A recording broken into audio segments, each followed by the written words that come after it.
Okay, cool. Outside of experiencing some horrific jet lag, what was your highlights from the weekend that just gone? For me, I think I always enjoy the void workshops, and I think that was a really good one. Just had a great group. There was a great vibe. So the training workshop itself was brilliant. I kind of expected that to be good. I think what beat my expectations the most was just the community kind of retreat feel that we just had across the whole weekend once we met up with the members, just getting to know people who either I'd coached directly, but even members I hadn't really spoken with before. And this felt like we talk a lot about like the RNT family. It felt like a real family. So yeah, just linking up with the members outside of the gym as well, just getting to know them better. Just laughed a lot, really. Yeah, I think the thing that made it different to like the workshops we've done in the past is everyone sort of was dedicated their weekend for this, as opposed to just sort of like running down to London to attend a workshop. It was like, I'm going for a weekend. And I think that made all the difference. So everyone was just like there. And I think because we were there as well, like we had nowhere else to go but bar a hotel room. It's like we were just going along for the ride anyway. Yeah, for sure. And I think that's something that, we've obviously got that experience with that now. And I think we can bring back to future US ones, but also to UK ones as well. Yeah. I think it's one of those like cliche sayings because we hear about it and we get the screenshots, we see the testimonials, like we see the before and afters and all that sort of stuff. I think when you're around people for an extended period of time and they're telling you like how much their life has changed because of going through the journey, I think that's always like reinforcing the mission that we're on and reinforcing the work that we're doing, because oftentimes especially for us too, like we only ever see the bad stuff. So when you only ever see the bad stuff, to hear like or just positive reinforcement for basically 48 hours straight, it's a really good feeling. Yeah, for sure. I think when we kind of we all had a bit of a wrap up at the end of that second walk we did along the waterfront in New Jersey. I know everyone was kind of talking about highlights or things they've taken away from the weekend, and yeah, that definitely stood out to me in terms of. I think sometimes, as you said, you can go slightly maybe numb to it. What you're doing with clients, and I don't know if this comes across like a humble brag, or you've seen so many six packs, you've seen so many people just doing good things. It doesn't mean it's any less amazing for them, but it doesn't maybe shock you in the same way. But it was a really good way of just giving us a shake and just realizing what this is big what these guys are achieving, and beyond all like the six packs and all that stuff, and just. I think you just need that every now and then, just to remind yourself of just what you're doing, why you're doing it, etc. Yeah, I mean, when we had drinks on like the Saturday night, Saturday night. I think there was one point where I was just looking around and I was like, most of these people have flown in for this event, and I think that's just like it's such an amazing thing that people have flown in to be around people that are on a similar journey to them. And then the other like pinch me moment I had, was when I did that little wrap up at the end of the walk. I think I was getting goosebumps. I don't know if you could tell, but I was getting like felt quite emotional, like giving the little sort of wrap up. I don't know if it was a speech or just a little wrap up talk about the event. Because I did feel like a genuine sense of gratitude to everyone who was there, and just like appreciating everyone's like belief in what we do and just trusting the process, because it is a difficult process to go through, transforming your body, changing your habits. And I think we probably take it for granted now. And this might segue into some of the topics that we're going to talk about, is we do take it for granted that it is somewhat second nature to us to prioritize a healthy way of living. But it wasn't always like that. And for many of our members, they're still in the early phases, different parts of those early phases. But if you're really early on, it can be very overwhelming. And if you're sort of in the middle of that journey, it can be, it can get quite conflicting and confusing, because, I think you mentioned it when we were there. It's like, it's really simple at the beginning, and then it gets really, really complicated. And then it gets really simple on the other side, right? It's it's that classic, is it Bruce Lee, like, sort of analogy? I can't remember if it was him or someone who said it a lot nicer than that. But maybe we start off on that topic of like going from making this feel overwhelming to making it feel like automatic. Yeah, what does that journey actually look like, and what is the reality of that journey? So I think when you first start, there is very likely going to be a bit of an element of overwhelm, just because you are overhauling so many elements of your life. Now it all depends what that lifestyle looks like coming into it. But if health and fitness hasn't been a high priority, it's probably a lot of areas that have potential to change. And so that can feel like a lot, but the way we kind of try to implement it is by limiting decision fatigue as much as possible and just focusing on execution during that time. So if you're on that stage, just get your head down. And as long as you just keep trying to tick the boxes to the best you can, communicate with your coach, you can get through that phase, that initial overwhelm fairly quickly. And that kind of, I think, once you've got to that point, you've got everything in place and you get to your checkpoint. And that's probably the point where you think you know it all. Actually, this is simple. I've mastered it. The reality is you've maybe not even mastered, but you've been successful with fat loss, which is brilliant and maybe something that you've never been successful with before in your life. But all you've learned is how to go from out of shape to in shape. It's almost you hit first day consolidation and then you realize, oh, I thought I knew everything yesterday. Actually, there's a whole nother chapter, a whole nother thing that I don't know. And that's where I think that second level of overwhelm could potentially kick in. As I said, you've ticked off or you've learned how to lose body fat. And now it's a whole other skill, it's a whole other journey to learn how to keep it off, let alone also build on that with potentially other goals as well. So that's potentially where that second level of overwhelm or confusion could come in. And it is going to take trial and error in that time because you're trying to balance up your health and fitness goals, but you're also trying to implement it into a sustainable lifestyle for the long term. And so how do I also factor this in with holidays and family and work progressions and all these other things? But once you find a system that does that, find the balance that works for you, that's when it then starts to simplify again. And then you've got it all on autopilot from that point. So hopefully that was a kind of an overview, helps people, if whatever stage you're in, kind of understand what's potentially coming up or where you're at the moment. But I think in terms of not getting too confused or too overwhelmed is really just trying to think about the phase you're in and then what those goals are. So if you are in the CTP phase, it's just to set up some new routines, some new habits, so you can tick those boxes. You get to the process phase, it's to get to checkpoint as soon as possible. Because ultimately, until you get to that checkpoint, you're not going to be able to look at that sustainable approach long term. Consolidation, get out of there, still in control and in a healthy spot. You've done brilliant. You've done better than most of the stats say that people do post-starting. You're an investment.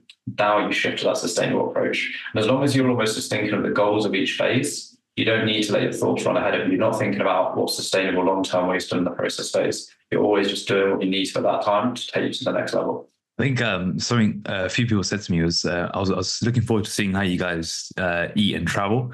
And I thought you guys would have some like weird strategies that you're following, some like weird supplements you're taking, or some like, I don't know, whatever it may be. And then I realized that all you guys are doing is having a protein bar and a banana. and that was it. And I think this kind of comes back to that whole complication thing, is that it literally is as simple as that. I think someone asked me, like, what do you do when you're just like, you just have no idea what it's going to be?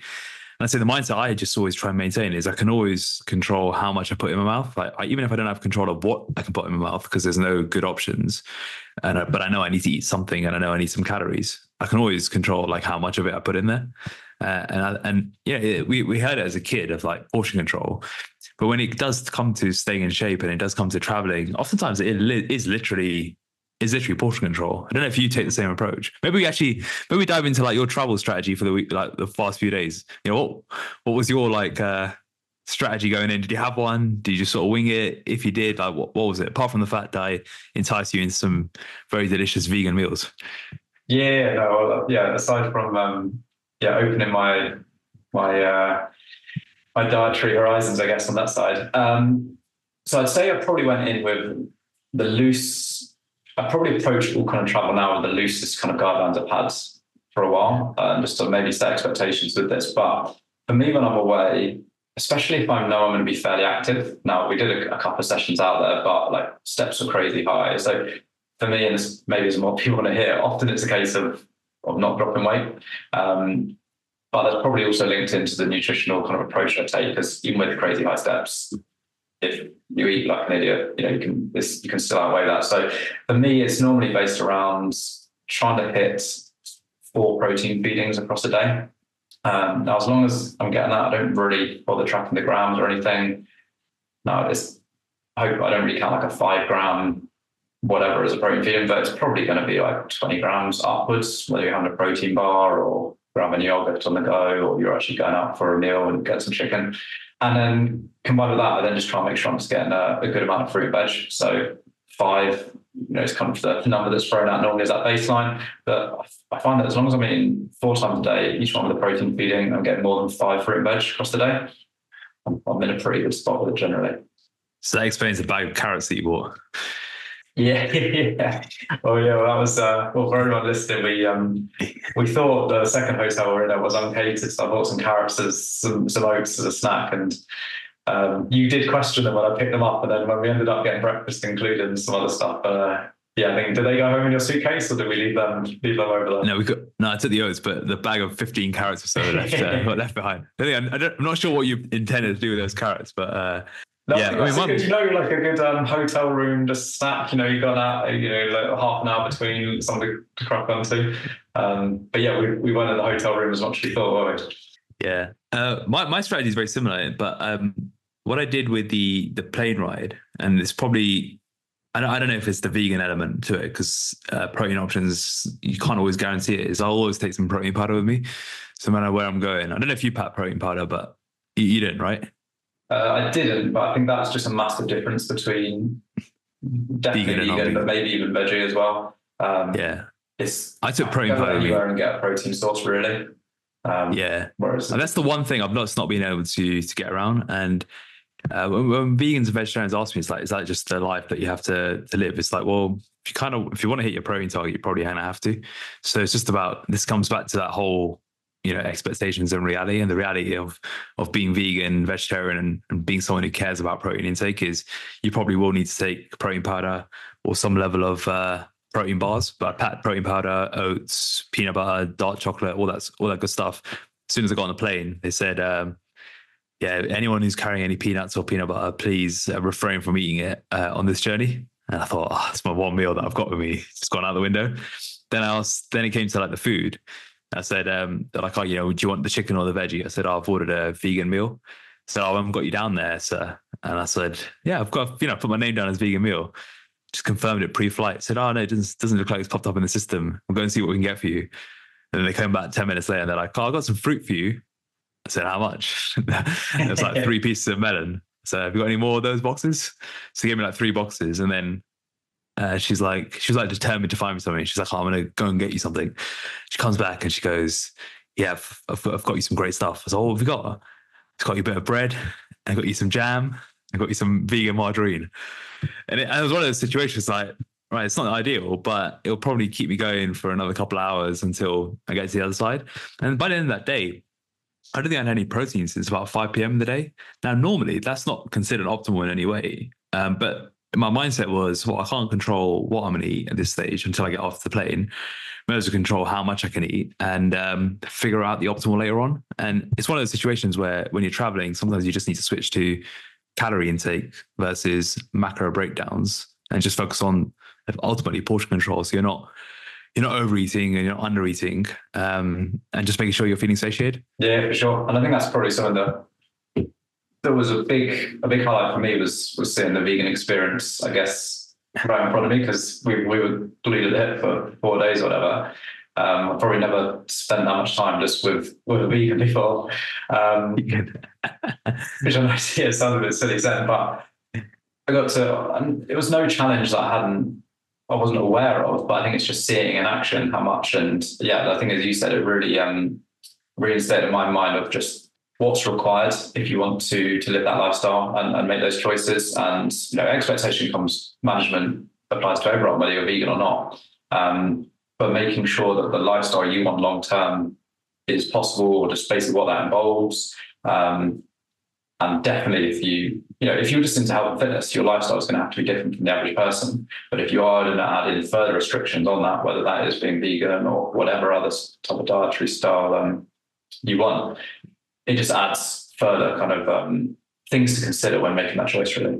I think if you've got a lifestyle of a lot of travel for work, usually it's for work, and then you've got the long working hours, you've got whatever it may be into that mix, but you also want the physique. You have to make those adjustments, and those adjustments are probably not going to feel like it's not going to feel that sexy. Like, it's just the reality, isn't it? It's just the reality is if you want that body and yet you want the lifestyle that goes with it, or you just got this lifestyle that's not going to really change. There's just going to be things you're going to have to do differently. And I think that's what trips people up of like, yeah, I've got into photo shoot shape, but now I'm still packing my protein powder when I go traveling, or I'm still having to worry about meal prep when I'm traveling. Like, it doesn't feel very sustainable. It's like, yeah, maybe that's just the way it is. If you want to keep building a physique, if you're happy to sort of just let things go back to normal, maybe that's, that's a trade-off you can make. Yeah, and I think just to reiterate that, this applies to everyone. Like, veganism is probably just a more extreme example of it. But you don't hit checkpoint and then go back to your old life and just keep your new body. It's that constant upkeep of it. And so even just if you do eat meat, there will be times where it's like, oh, there was no options. Well, if you want to stay in really good shape and there's not great options around, maybe that is buying a pack of pre-cooked chicken and a pre-made salad. That, again, that's not sexy. It's not like your ideal meal potentially, but it's just something that you have to do to tick the boxes to have that lifestyle you want. And if you are vegetarian or vegan, it might just be that you have to do that kind of approach more often. Even you're talking about the airplane, but even then we got to the breakfast at the hotel. You got to have some of that, but you also have to add your own protein to that as well. So it's something that you're having to stay on top of throughout. Although you didn't feel, well, I didn't get the impression you felt massively restricted or massively stressed around it. It was something that you needed to keep in mind. Yeah, and if I didn't consider it, then I probably would have just had oats and fruit versus oats, fruit, and protein powder. And yeah, it's just one of those realities. And I think also when it comes to like muscle building, if we just shift gears into like, especially those who want to build their physiques and who want to actually make developments post checkpoint, especially when they're late 30s, in their 40s, they've never seen their abs before, they've lost a substantial amount of weight, and now they're wondering what to do, or whether their physique is going to match up to what they think it should. Because in our heads we think where it's going to end up after muscle building will be what we saw at the shoot, but bigger. But it often isn't really the case. It's probably going to be, if anything, just softer as the sustainable, like the weight to hold. And for most, the sustainable weight to hold is being healthy, is being I think slim or lean the right word. Yeah. And maybe it's not shredded and maybe it's not massive. It's just something in between.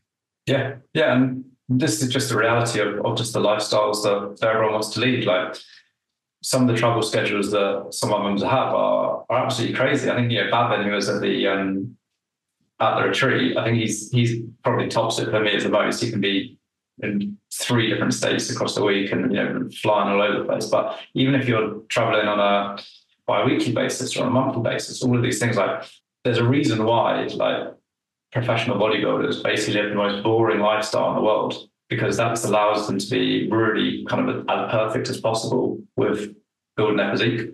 Now, the trade-off of that is, at least by most people's standards, they have quite a boring life. But you have to accept that as you gain a bit more kind of life variety or fun, you're probably going to pull back on those other areas. And it's just finding that balance between the two. If you want to go on holiday every single weekend, you're probably not walking around absolutely shredded. And there's nothing wrong with that at all. It's just making sure that you accept the trade-offs there to manage expectations, so you're not constantly being like you're failing, when actually you might be doing a really good job just with the trade-off you're willing to make. Yeah, what would you say? What would you define as a good job for a lot of people who might be listening to this, thinking, what does that look like if I'm post checkpoint? So I think the way most people approach it is the wrong way, or the reverse of how I'd recommend. And I think it's totally natural, something we all do. But what I often see is people will say, like, think of the physique that they want, and they say, right, that's what I want to maintain. And then almost then after say, well, this is the lifestyle I want. And if they match up, brilliant. But most often there's a bit of a discrepancy. And as long as there's that discrepancy there, they're either annoyed that their physique isn't maintaining or in the place they want, or it's not progressing in their way they want, or they're feeling guilty about this lifestyle which they've said they want. So instead, I would recommend actually just thinking about post-checkpoint, get into a sustainable, healthy place. So that's what consolidation's for. You should, by that point, be maintaining a weight that you feel good at. But from there, don't think about the physique. Think about what you want your lifestyle to look like. So what do you want your nutrition to look like? Are you tracking everything? Are you tracking a bit? Are you not tracking at all? Are you wanting to have loads of calories? So you're you're really full and you've got loads of room for variety if you want to. From exercise perspective, how often you train and how much cardio you do, how many steps you do, how often do you want to go traveling, how often do you want to eat out, all of these kind of things. And once you've seen what you want your life to look like, what you think you can actually sustain long term, the physique you then have is a byproduct of that. And then just come into peace with that. And it doesn't sound as fun, like, oh, I want to look like that person in the magazine. But the problem is, you don't want the lifestyle that that person has. And it's, what's the quote? There's a quote from, I think it's Jimmy Carter, something like, everyone sees the trophies, but not the training ground, or something like that. And it's really similar. I think that was that Elon Musk interview, was it? It was with Lex Friedman, who, when he was basically saying, everyone sees the success and things, but no one wants to be inside my mind. My mind is like a war zone, or it's something along those lines. Yeah. And it's the classic thing of, all right, I want that person's body, but it's like, okay, well, do you want to track? Or do you want their life? Do you want to track everything they eat? They don't eat out. Or training 6 days a week. They do an hour of cardio, blah, blah, blah. Unless that's the lifestyle you want, it's just, and that's even without throwing in the whole genetics factor or drugs.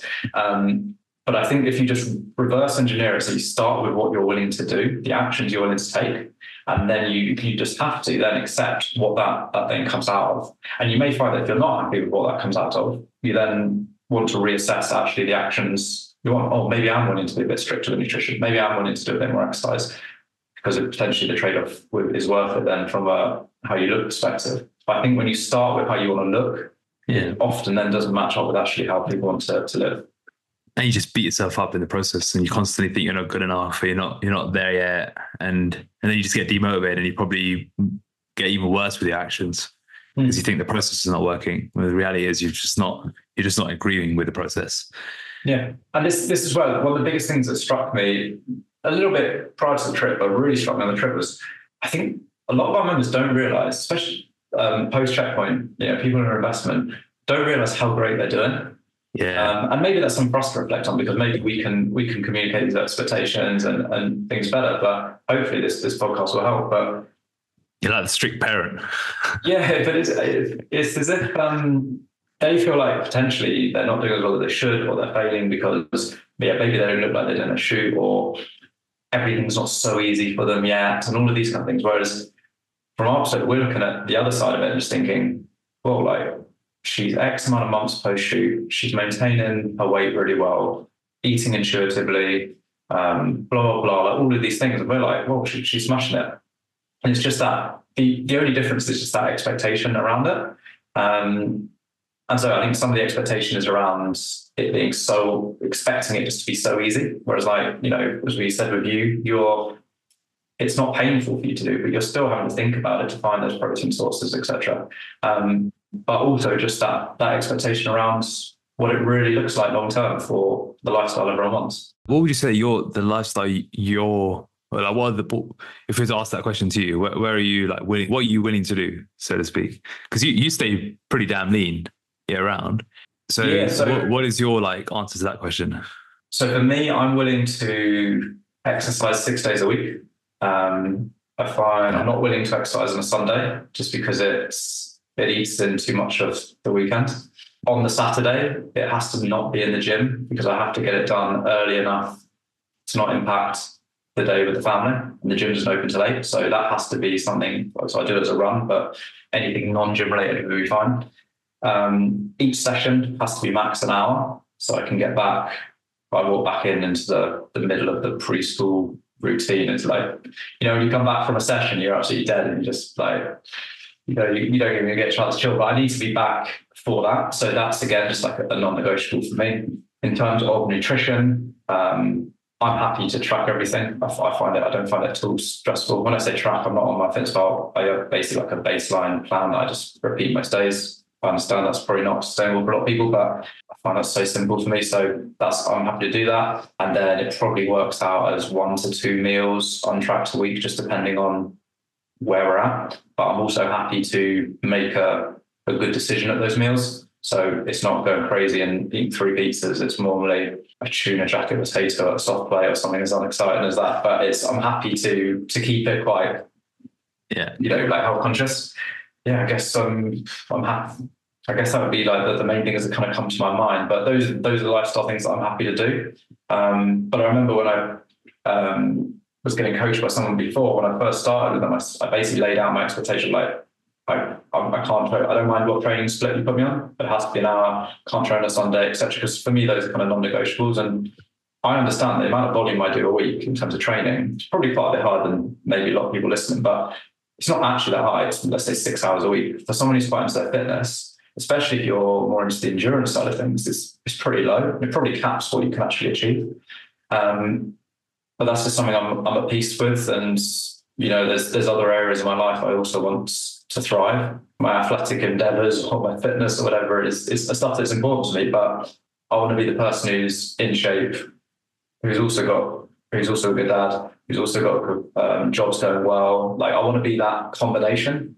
And so for me, I just have to accept those trade-offs here and there and things. So, but that's also something that I'm really conscious about, is those trade-offs, how it all fits together, my expectations linked into that. Like, in the same as I have no expectations of becoming Zach Ash and having my own fitness company, because also that's basic, I guess, in the simplest sense, like, you work harder than I'm willing to, like the amount of hours you put in, those kind of things. And it's just that kind of expectation as well.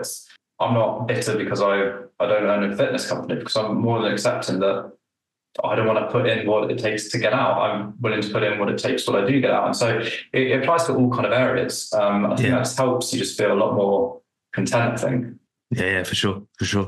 I think I'm still like battling with what I've got my athletic dreams. I think mine gets capped by itself when my body just breaks down. I think it usually tells me when I've had it, when I can't do any. Well, it's not I can't. It's when it's probably enough, based on everything else that I've got going on, because I probably need to pull back from other places. And then it's just, I'm neglecting those things in my life versus actually getting the right balance that I want. But I think, sorry, just on that, a great example is actually something we chatted about sober breakfast the other morning around like when you were really pursuing bodybuilding. And I said to you, like, what stopped you then, like, kicking on? Because you were on a pretty good trajectory. I just kind of said, like, what stopped you then kicking on, or what stopped? And you basically said, like, you weren't willing to do what it took to go to the next level. Like, you didn't want to push body weight up again. You didn't want to have all like the focus pure on that. You wanted to have more focus on the business. I think like the thing. In 2017, I was qualified for the nationals for the second time. I'd qualified for the nationals, and both times I turned down doing it. And I don't know if anyone knows, but at one point I was even thinking, oh, that's the niche I'm going to go down in terms of the business. I was like, oh, maybe we should just go all in on like the natural bodybuilders, or like people that wanted to look like that, because I was thinking, I'm a good example of that, and I really enjoyed working with that type of person. Then I realized I needed to keep leveling up in that field, and I just thought I wasn't ready to do what it took, because I knew what it took, and I knew it took Tupperwares in the off season, probably not many holidays, or just more. I'd say less holidays, more relaxed moments, because the life of a professional bodybuilder is 24/7. It's probably like, in terms of nutrition, there's probably not a sport that's more on it. Like when you're in the off season, it's even probably harder because you're eating so much food. I just wasn't ready to. Just willing to do it, and I think I found peace in it, and I never looked back. Never once I thought, oh, I wish I could have gone back and could have done some damage. And now I'm like, my physique probably hasn't improved that much since then, but I always know that if I want to push the condition, I've got that in my back pocket. Yeah, and that's the member who is traveling multiple times a week, wants to transition to become a vegan, and also a parent, and all these things. And not to say don't have goals and don't push, but understand that these things require some trade-offs, and potentially, the fact that you don't look like a cover model on Men's Health all year round isn't you failing investment. It's actually just the realistic balance for you probably has you maybe 12 weeks out from photo shoot condition rather than to maintain that photo shoot condition. Yeah, and you also find like trial and error will help you find that sweet spot that you do like to sell into in terms of the process and what you're willing to do. I found that a process right now that allows me to say between 76 and 78, whereas before, whatever process I was following allowed me to sit in like 78 to 80 or 82. And over the years, it's been a bit leaner and leaner. And I'd say it's probably more due to the fact I I'm just better at eating out and better at managing travel, and also just probably do more activity than I used to as well. And all of that has helped massively. Yeah, cool. Phases of life will change a little bit, and some of those priorities change, and then so the balance will just has to reflect that. Should we shift into one thing which I would say, I've spoken to a lot of Americans over the years, right? And I'd say in America, they are way more in tune with the different trends that are going on, different potential gadgets or gimmicks or whatever it could be, because I think the marketing is just way harder over there. And in the UK, I feel like that's not as much of a thing. Whereas in the US, they're always thinking about, what way can you biohack your way to your lean physique? So I think a segment on like deciphering bullshit could be quite useful here for people who, with mainstream podcasts and mainstream media just showing more and more of like different ways you can achieve optimal health, optimal body composition. The reality is staying in shape when you're traveling is the protein bar and a banana. It's not some needle you put in your bicep or some contraption you take and you sleep in or whatever the crazy thing is. Well, how do you actually go around deciphering the bullshit when you haven't got a science degree, you haven't got experience in this field or whatever the different things that potentially we have that helps us? So I think there's probably two categories that come to my mind anyway when it comes to like the distraction or the bombardment of social media and adverts and all these things. Like one category is the bullshit, is the probably TikTok influencer style people who are, either selling like supplements that don't do anything or just these exercises that are just fluff or whatever it is. And so in that case, I would look at their body of work in terms of providing like guidance. There's so many people out there who talk a lot, but it's like, okay, like let's see how can you show me proof that this stuff works? If they're a coach, where are their current results? Because ultimately it's really easy to say these buzzwords or these terms, or just say things that appeal to people, but without really kind of backing up with any kind of substance.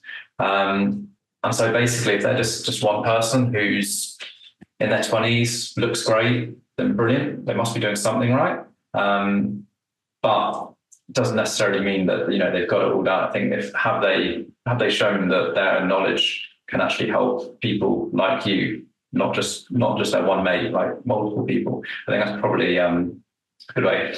That, and then also just being, having their knowledge, I guess, potentially accredited in other ways. So potentially if they're not a coach, but they are a lecturer or an expert in a field or something like that, I think you need to either be looking for social proof of some kind, whether it's that their knowledge is noteworthy, or that they're actually, or that they're also actually getting results in the real world. But I think that other category is also people that aren't spouting bullshit, but just are spouting things that you don't need to worry about. Because there's loads of really knowledgeable people out there who are, delivering science, and they're not making stuff up, and it's potentially they are great at what they do. But is it content that's needed for you right now? Are what they're covering actually the bottleneck for your progress right now?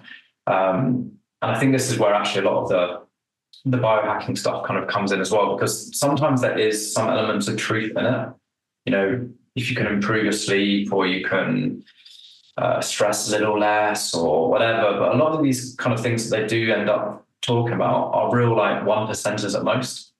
But if you're someone who can't stick to your calories consistently across a week, those 1%ers mean absolutely nothing, because you can nail all of them. You're still not going to get the results you want, because the bottleneck is just way further down the line in terms of the calories.